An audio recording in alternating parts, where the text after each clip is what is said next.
Hi friends, it's Andriy Vasilenko. So you probably know that Load and Reload were supposed to be not two albums but a double album. All the songs except one, The Unforgiven 2, were written at the same time, in the same couple months, not couple, like half year. They were all written at the same time. We were under the impression that we were going to finish all of them. That James and Lars just sat and jammed and came up with almost 30 song sketches. So all the drum tracks were recorded, some guitar stuff. And yeah, they pretty much had all of Load and Reload by 1995.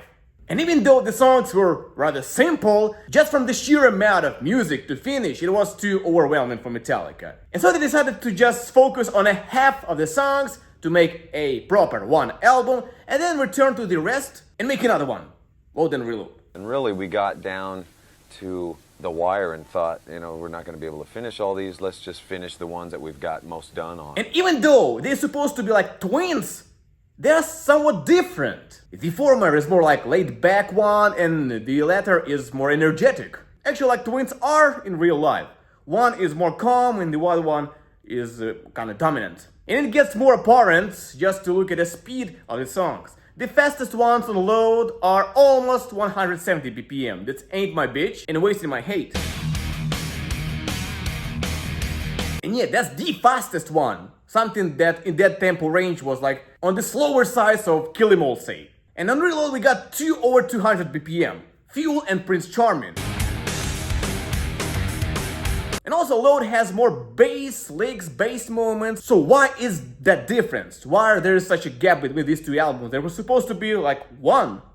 And the answer was simple and pretty human, if you think about it. If you are presented with two things to choose from what to do now, especially if you are tired at this point, what would you choose? The simpler one or the more complex one?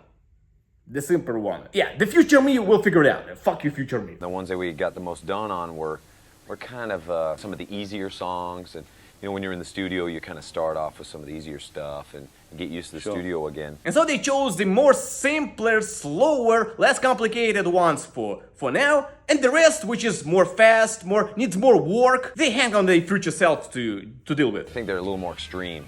Some of the slower, heavier stuff. Let's dance. Where the wild things are was the one that Jason brought up, but it was too like this, so they almost scrapped it. A little faster. Give me fuel, give me fire, give me that what satisfies. Fixer is a hell of a composition, maybe because of pretty hard vocals. James tried to delay working on it. A few more stripped down, kind of folksy songs. So might I seek reality. And all kind of weird stuff you have on Reload but don't on Load. So a little more of the extremes, which is a lot of fun. Write in comments what you think about it.